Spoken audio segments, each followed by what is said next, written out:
भारत के politician, Indian politician AJ. Shankar ने ये क्लेम किया है और इंडियन फार्मास्यूटिकल कंपनीज़ ने ये क्लेम किया है कि जो पाकिस्तान है वो जो हमसे मेडिसिन खरीद रहा है उसके पैसे पे नहीं कर रहा। मगर ऐसे डेवलपमेंट्स हैं जिसके बारे में मैं बात नहीं कर सकता। जो हमें पता चला है, अब वो ज़्यादातर मैं तो समझता हूँ इम्पेकेबल सोर्सेज से पता चला है। पाकिस्तान और इंडिया की एक्सपोर्ट जो है वो तो बंद है, लेकिन पाकिस्तान जो है वो इंडिया से मेडिसिन जो है वो ले रहा है, लेकिन उसको पैसे पूरे नहीं दे रहा। ऐसा पाकिस्तानियों ने किया तो बड़ी गलत बात है। इस वक्त इस्लामाबाद को हाई अलर्ट तो कर दिया गया है, रेड जोन को सील किया जा रहा है। इस्लामाबाद के अंदर रेंजर्स और एफसी की नफरियां तैनात की जा रही हैं और शेख रशीद अहमद साहब ने, जो कि वफाकी वजीर दाखिला हैं, फौज भी तलब करने का इंदिया दे दिया है। इफ़ इन केस के इस तरह का कोई हम गिल्टी हैं तो हमारी हुकूमत को चाहिए कि उनके जो ड्यू बैलेंस है वो क्लियर करना चाहिए। बिल्कुल इनके हरकतों के as a result of their actions, और मैं अब बताऊंगा कि मैं किस्म का अपील है मेरा। स्टेट कह दिया हुआ है कि पाकिस्तान हमारी पेमेंट नहीं, बिल क्लियर नहीं कर रहा। ऐसे मुल्क से जिसको हमारा दुश्मन समझा जाता है और जानी दुश्मन समझा जाता है, वहाँ से अगर हमारे आवाम की हेल्थ के लिए कोई बेटरमेंट के लिए कोई वहाँ से दवाइयाँ आ रही हैं, अगर शॉर्टेज होती है दवाई की, अगर वो रोक लेते हैं और दवाई हमें चाहिए भी, तो हमारे लिए तो मसला होगा ना। हेलो दोस्तों, वेलकम टू न्यूज़ पे चर्चा। आज की वीडियो में देखेंगे जो पाकिस्तान है उसके पास पैसे ही नहीं है कि हमारा जो भारतीय जो व्यापारी लोग हैं पाकिस्तान को जो दवा भेजे थे उसका भुगतान कर पाए। तो इसी का एक क्वेश्चन का डॉक्टर सुब्रमण्यम स्वामी ने विदेश मंत्री जो हमारे एस जयशंकर उनसे क्वेश्चन किया था, तो उन्होंने राज्यसभा में बताया कि पाकिस्तान जो है हमारे दवाई के पैसे ही नहीं दे रहा है, क्योंकि जो व्यापारी लोग हैं सरकार से लगातार मांग कर रहे हैं कि पाकिस्तान पर दबाव बनाया जाए और हमारे पैसे वापस दिलाए जाएँ। तो पाकिस्तान की मीडिया ने इस पर अपनी सरकार को और वहाँ की जनता ने सरकार को घेरा, व्यापारियों के उनके पैसे वापस किए जाएं, क्योंकि अगर वो भारत हमको दवाई नहीं देगा तो हमारी ज़रूरतें जो है बेसिक दवाई की पूरी नहीं होगी, तो हमको दिक्कत आने वाली। तो पाकिस्तान मीडिया ने पाकिस्तान सरकार को धोया है। तो वीडियो बड़ा इंटरेस्टिंग होने वाला है, तो देखते हैं।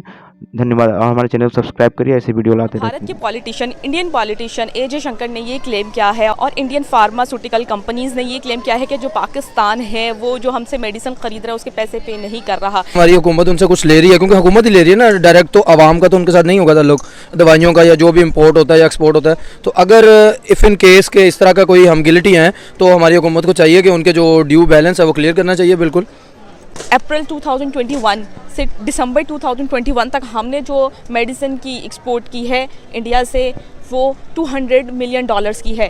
आप इसको कैसे देखते हैं? और उन्होंने ये क्लेम किया है कि हमें इसके जो है ना वो पे नहीं किया जा रहा। क्या कहेंगे? बड़ी खुशाइंद बात है कि हम अपने ऐसे मुल्क से जिसको हमारा दुश्मन समझा जाता है और जानी दुश्मन समझा जाता है, वहाँ से अगर हमारे आवाम की हेल्थ के लिए कोई बेटरमेंट के लिए कोई वहाँ से दवाइयाँ आ रही हैं, तो एक बड़ा अच्छा ये एक जो है इनिशिएटिव है और बड़ा अच्छा ये साइन है कि वहाँ के लोग या वहाँ की जो भी सरकार है वो समझते हैं और यहाँ के भी अल्हम्दुलिल्लाह इसी तरह से उनके साथ प्यार मोहब्बत और खलूस के साथ आवाम के साथ होती है। बाकी जो मामला है वो चलते रहते हैं। तो अगर हुकूमत डिफ़ॉल्टर है तो उनको चाहिए उनके पैसे क्लियर करें, ताकि मज़ीद मुस्तकबिल में हमें उनकी ज़रूरत जिस तरह से है वो साथ साथ सिलसिला चलता रहे, ताकि आने वाले दौर में अगर शॉर्टेज होती है दवाई की, अगर वो रोक लेते हैं और दवाई हमें चाहिए भी, तो हमारे लिए तो मसला होगा ना। पाकिस्तान और इंडिया की एक्सपोर्ट जो है वो तो बंद है, लेकिन पाकिस्तान जो है वो इंडिया से मेडिसिन जो है वो ले रहा है, लेकिन उसको पैसे पूरे नहीं दे रहा। तो इम्पोर्ट एक्सपोर्ट में हमारा रिलेशन स्ट्रॉन्ग होना चाहिए, क्योंकि बड़ी चीज़ें ऐसी जो हम लोग चाहते हैं कि वहाँ से आनी चाहिए लेकिन वो आ नहीं पाती। उस तरह की चीज़ें कुछ बड़ी मशहूर हैं, बिलीव ही खत्म हो गया हुआ है।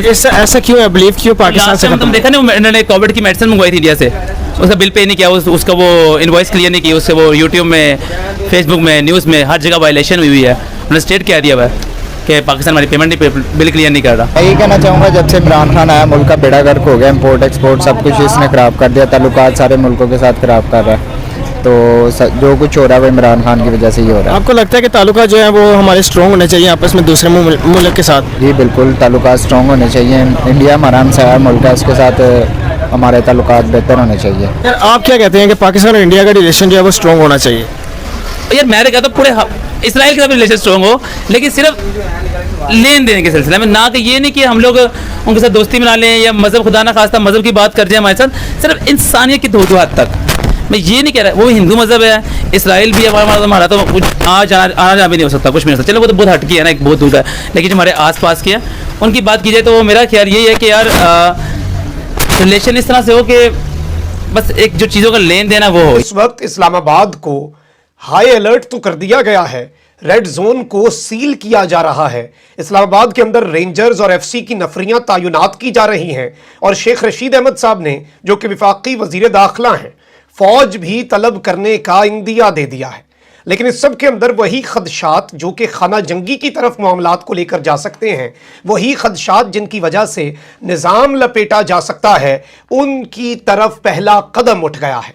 और बाकायदा तौर पर नाज़रीन कराम, झड़पों की तलात हैं, जलाओ घिराव की तलात हैं और फड्डा जो है वो जलसे से पहले ही पड़ चुका है। ये सूरत हाल को किस कदर खतरनाक रुख की तरफ ले जाएगा और इसके अंदर जो गैर जमहूरी ताकतें हैं या फिर पाकिस्तान की मिलिट्री एस्टैब्लिशमेंट है, वो किस तरह से ना चाहते हुए भी उसके लिए निज़ाम लपेटना अल्लाह ना करे ज़रूरी हो जाएगा, नागुज़ीर हो जाएगा। उस हवाले से कुछ इनसाइड डिटेल्स भी हैं और रावलपिंडी के ज़राए क्या कहते हैं, इस्लामाबाद में क्या कुछ चल रहा है। सबसे पहले तो मैं आपको यह बता दूं कि बिलावल भुट्टो जरदारी जो हैं, उन्होंने कहा कि इमरान न्यूट्रल पर माफ़ी और धमकियां देकर पीठ पीछे भीख मांग रहे हैं।